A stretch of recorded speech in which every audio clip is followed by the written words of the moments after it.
So first we'll take up the introduction. So coming to the introduction part, so already we have understood the differential calculus. So before moving into the integrals, so we had a look on the differential calculus.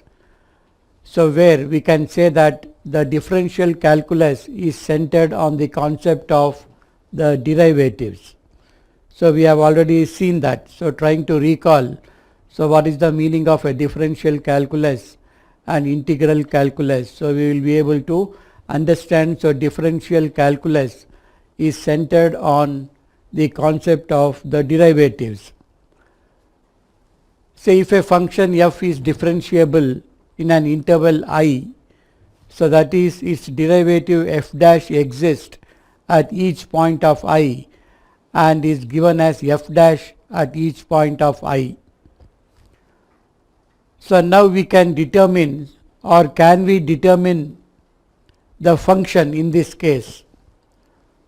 Say example, so these are called as the antiderivatives. So that means a function also exists, so called as the derivative, so wherein we can get the original function back, so which is called as the antiderivatives, and the formula that gives all these antiderivatives is called as the indefinite integral of the function, and such a process of finding the antiderivatives is called the process of integration, or it is simply so called as integration.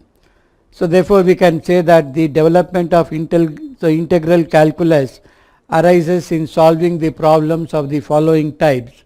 So number one, the problem of finding a function, so whenever its derivative is given, and number two, the problem of finding the area bounded by the graph of a function under certain conditions.